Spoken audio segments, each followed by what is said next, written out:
Assalamualaikum warahmatullahi wabarakatuh. Oke, selamat datang kembali. Hari ini kita mau bahas sesuatu yang penting banget nih dalam transaksi bisnis. Apalagi buat Anda yang di sektor keuangan syariah ya, yaitu soal pemeriksaan perizinan. Ini bagian dari legal due diligence namanya. Ya, gampangnya sih pemeriksaan hukum lah sebelum ada transaksi gede kayak pembiayaan atau merger gitu. Nah, sumber kita kali ini itu panduan judulnya Pemeriksaan Perizinan dalam Uji Tuntas Hukum, fokusnya ke bisnis syariah. Jadi misi kita nih bukan cuma tahu prosesnya aja ya, tapi kita mau gali kenapa sih selembar izin itu bisa nentuin hidup matinya deal gede. Apa aja risikonya, terus apa bedanya kalau dalam konteks syariah, gitu. Kedengarannya kan kayak urusan admin aja ya, cuman izin doang. Tapi bayangin deh, kalau satu izin aja kelewat, bisa batal loh transaksi miliaran. Nah, makanya kita mau bongkar bareng nih. Kenapa bisa gitu dan gimana cara menghindarinya? Kita mulai dari yang paling dasar dulu aja kali ya. Kenapa sih izin ini fundamental banget? Sumber bilang, ini jembatan legalitas. Iya, betul sekali. Istilah jembatan legalitas itu pas banget sebagai analogi. Karena gini, tanpa izin yang lengkap, yang sah, ya status hukum usahanya atau asetnya itu jadi, gimana ya, jadi nggak jelas gitu, menggantung. Dokumen panduan kita ini menekankan ini langsung kena kedua hal ya. Legalitas asetnya sama legalitas transaksinya itu sendiri. Asetnya mungkin ada fisiknya, tapi belum tentu bisa dipakai secara sah atau optimal kalau izinnya nggak beres. Oh gitu. Ada contoh yang lebih gampang dicerna nggak? Biar kebayang gitu. Kasih contoh bagus soal kebun sawit. Sertifikat hak guna usaha, HGU itu ya. Nah, HGU ini kan bukti hak utama atas tanahnya. Itu nggak bakal bisa terbit kalau izin-izin sebelumnya, kayak izin lokasi, terus izin usaha perkebunannya, sama izin lingkungannya, AMDAL misalnya, kalau itu semua belum beres. Jadi ya izin-izin pendukung itu harus lengkap dulu, baru HGU sebagai izin puncaknya bisa keluar. Ini menunjukin kalau perizinan itu berlapis dan saling nyambung, bukan formalitas aja. Ini fondasi legal. Oke, paham. Itu kan kalau dari kacamata hukum negara ya. Nah, kalau kita tarik nih ke perspektif syariah, ada penekanan khusus nggak di sini? Oh, ada banget. Sangat relevan malah. Jadi dalam prinsip muamalah, transaksi syariah itu kan salah satu intinya menghindari ghorar. Gharar, ketidakpastian ya. Sumber kita ini menggarisbawahi ini dengan kuat. Kalau kita melakukan akad atau transaksi atas aset atau bisnis yang izinnya itu nggak jelas, atau bermasalah, atau nggak lengkap. Nah, itu mengandung unsur gharar yang signifikan. Ketidakpastian legalitas ini bisa bikin akadnya jadi cacat hukum, atau bahkan nggak sah menurut syariah. Jadi memastikan izin itu beres itu penting dari dua sisi. Patuh hukum negara, iya, sekaligus memenuhi prinsip hati-hati dan menghindari gharar dalam syariah. Gitu. Wah, menarik ya. Jadi bukan cuma soal hukum formal negara aja, tapi juga soal keabsahan akad secara syariahnya. Karena ada potensi ketidakpastian tadi. Kalau sepenting itu, artinya risikonya juga nggak main-main dong ya, kalau ada yang kelewat atau bermasalah. Nah, sumber kita ini, dia memetakan risikonya dengan cukup jelas nih. Dibedain berdasarkan dampaknya. Iya, betul. Memahami risiko ini kuncinya. Dokumen kita itu mengklasifikasikan temuan masalah izin jadi 3 jenis, berdasarkan tingkat keparahannya. Pertama, namanya temuan material. Nah, ini yang paling serius. Dampaknya gede ke kelangsungan usaha atau nilai transaksi. Contoh gampangnya, izin operasional bank syariah, dicabut sama OJK. Wah, itu jelas material banget kan? Mengancam bisnisnya langsung. Iya, kebayang. Terus yang kedua? Kedua, bukan temuan material. Ini ya masalah, tapi dampaknya lebih kecil lah. Relatif gampang diperbaiki, sanksinya biasanya nggak berat. Mungkin cuma salah ketik di dokumen, atau ada dokumen pendukung kurang tapi bisa dilengkapi segera. Gitu-gitulah. Oke. Yang ketiga apa? Ketiga, nah ini yang paling fatal. Temuan yang membatalkan transaksi atau deal breaker kalau istilahnya. Misalnya pas dicek, ternyata izin teknis utama yang wajib banget buat bisnis itu jalan, ternyata nggak punya sama sekali. Dan parahnya, udah nggak bisa diurus lagi. Nah, ini bisa langsung stop transaksinya, batal. Oke. Jadi ada material, non-material, sama deal breaker. Klasifikasi ini penting ya buat nentuin langkah selanjutnya. Selain soal dampak, apa waktu juga jadi faktor risiko di sini? Kadang kan masalah baru kerasa nanti-nanti gitu. Sumber kita juga menyoroti soal waktu ini. Ini bantu Anda buat bikin prioritas sama strategi mitigasinya nanti. Ada yang namanya resiko jangka panjang. Ini potensi masalah yang dampaknya mungkin baru kerasa di masa depan. Contoh di panduan itu misalnya ada kemungkinan nanti keluar aturan baru yang melarang perpanjangan izin di lahan gambut. Sekarang mungkin belum apa-apa, tapi kalau Anda mau investasi jangka panjang di situ, ya ini resiko besar yang harus dipikirin dari sekarang. Ya juga ya. Harus antisipasi jauh ke depan. Terus ada lagi? Ada lagi resiko jangka pendek. Nah, ini konsekuensi yang bisa langsung kerasa sekarang juga kalau izinnya ketahuan nggak sah atau bermasalah. Misalnya, kena denda, atau kegiatan usahanya disuruh berhenti sementara, atau bahkan dituntut ke pengadilan. Memahami resiko jangka pendek ini bikin Anda fokus ke perbaikan yang paling urgent. Sip. Jadi, lihat parahnya, lihat juga waktunya ya. Jangka pendek dan jangka panjang. Nah, ada lagi nih yang menarik di sumber kita. Ada pembedaan antara perizinan usaha dan perizinan teknis. Kok kayaknya mirip tapi katanya penting banget bedanya. Apa tuh persisnya? Iya, ini pembedaan yang fundamental banget dalam praktek uji tuntas. Gini bedanya. Perizinan usaha itu gampangnya izin yang nempel ke badan perusahaannya. Ke PT-nya, ke CV-nya. Ini soal legalitas formal si perusahaan sebagai subjek hukum. Contohnya ya kayak NIB, nomor induk berusaha, yang sekarang lewat OSS itu, atau dulu ada SIUP, TDP. Nah, kata sumber kita, risiko terkait izin usaha ini cenderung lebih ringan. Lebih ringan? Kenapa tuh? Karena seringnya kalau ada masalah, misalnya NIB-nya belum update data terbaru, atau SIUP lamanya nggak sesuai sama kondisi sekarang, itu biasanya masih bisa diurus lagi. Bisa diperbaiki sambil jalan, tanpa harus langsung menghentikan bisnis intinya. Oke. Jadi kayak KTP-nya perusahaan gitu ya. Kalau KTP-nya ada sedikit masalah administrasi, masih bisa diurus lah ya. Nah, kurang lebih gitu analoginya. Terus yang kedua itu perizinan teknis. Nah, ini apa? Perizinan teknis ini yang langsung nyambung ke kegiatan spesifik usahanya. Izin ini terkait apa sih yang dikerjain sama perusahaan itu? Contohnya banyak banget tergantung industrinya. Ada izin usaha pertambangan, IUP buat tambang. AMDAL buat yang ada dampak lingkungan, izin usaha perkebunan, IUP, izin OJK buat bank atau fintech, izin edar BPOM buat makanan obat, izin listrik, wah banyak deh. Nah, sumber kita menekankan, risiko di izin teknis ini jauh lebih gede. Oh iya, kenapa lebih gede? Karena kalau izin teknisnya nggak ada atau cacat, itu bisa langsung fatal akibatnya. Bisa langsung bikin kegiatan operasionalnya berhenti, business interruption, bisa kena denda gede banget, atau ya itu tadi, jadi deal breaker, transaksinya batal.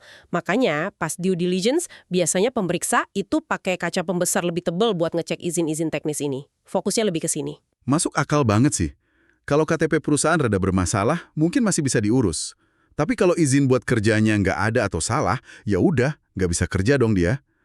Jelas banget bedanya. Terus, gimana cara kerjanya para profesional ini? Pasti ada langkah-langkahnya yang sistematis kan ya? Sumber kita juga jelasin soal prinsip dan tahapannya. Iya, pasti ada metodenya. Nggak asal cek. Sumber kita nyebutin 3 prinsip utama yang harus dipegang. Pertama, inventarisasi regulasi. Ini langkah awal yang penting banget. Tim pemeriksa harus tahu dulu semua aturan yang relevan, yang mensyaratkan izin apa aja buat jenis usaha yang lagi diperiksa. Kalau nggak tahu aturannya, gimana mau nilai udah bener apa belum, kan? Benar juga, harus tahu standarnya dulu. Terus? Kedua, pemahaman objek usaha. Ini kedengarannya simpel tapi krusial. Nggak bisa nilai kelengkapan izin kalau nggak paham bisnisnya itu ngapain aja. Kegiatan utamanya apa? Lokasinya di mana aja? Proses bisnisnya gimana? Nah, dari situ baru bisa diidentifikasi. Oh, harusnya dia punya izin A, B, C yang spesifik ini. Oke, jadi ngerti aturan, ngerti bisnisnya. Prinsip ketiga? Ketiga, ketersediaan dan verifikasi data. Ya jelas, pemeriksaan butuh bukti kan? Dokumen izin yang katanya dimiliki perusahaan target itu harus ada, harus lengkap. Dan yang paling penting, harus bisa diverifikasi keabsahannya. Benar nggak masih berlaku? Isinya sesuai nggak sama fakta di lapangan atau data di instansi yang ngeluarin izin? Ini penting banget, verifikasi. Sumber kita bahkan kasih formula sederhana yang oke juga nih. Persyaratan izin dari aturan plus realisasi kegiatan usaha, fakta, sama dengan risiko transaksi. Maksudnya, gap antara apa yang seharusnya ada menurut aturan sama apa yang beneran ada di lapangan. Nah, itu sumber risikonya. Cukup jelas ya cara ngelihatnya? Iya, Formula itu nangkep esensinya banget. Nah, terus untuk tahapannya, biasanya gini langkah-langkahnya menurut panduan kita. 1. Penelusuran akta. Mulai dari dokumen dasar perusahaan, akta pendirian sama perubahannya.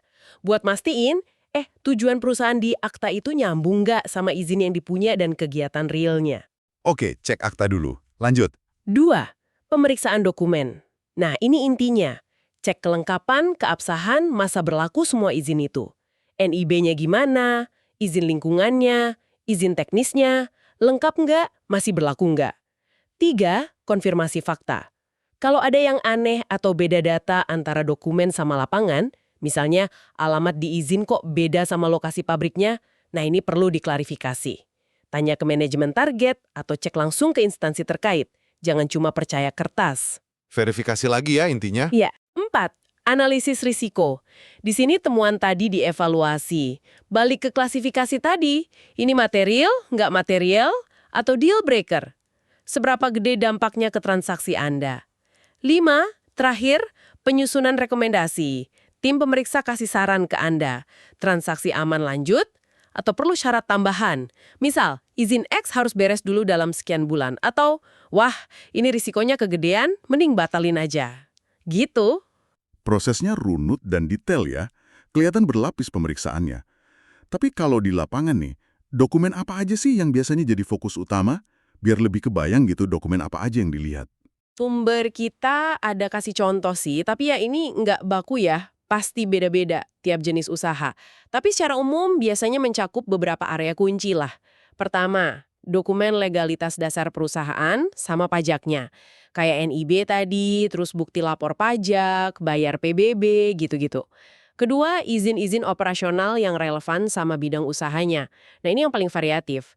Ketiga, izin terkait lokasi dan lingkungan. Contoh umumnya ya izin lokasi, terus dokumen lingkungan kayak AMDAL atau UKL-UPL. UKL-UPL itu apa? Upaya pengelolaan dan pemantauan lingkungan hidup. Itu kayak versi ringannya AMDAL lah, buat kegiatan yang dampaknya nggak sebesar yang butuh AMDAL. Oke.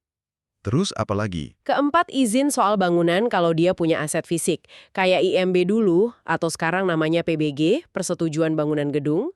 Kelima, kadang juga dilihat bukti kewajiban ketenagakerjaan, kayak bukti ikut BPJS Ketenagakerjaan, atau peraturan perusahaannya. Wah, luas juga ya cakupannya.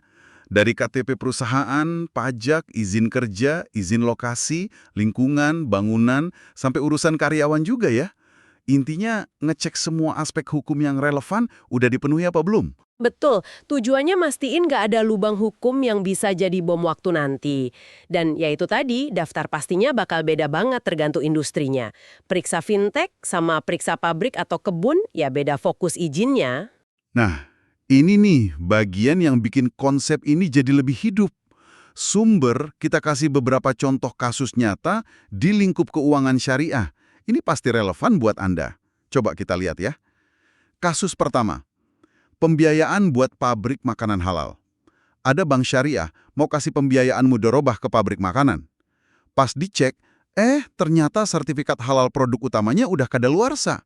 Nah, ini langsung dianggap temuan material. Kenapa? Ya jelas, karena kehalalan itu kan inti banget buat bisnis makanan syariah. Rekomendasinya, tunda pembiayaan sampai sertifikatnya diurus lagi, diperbarui. Nah, ini contoh bagus banget gimana prinsip syariah soal halal itu langsung nentuin tingkat materialitas temuannya ya. Jelas banget kaitannya. Ya.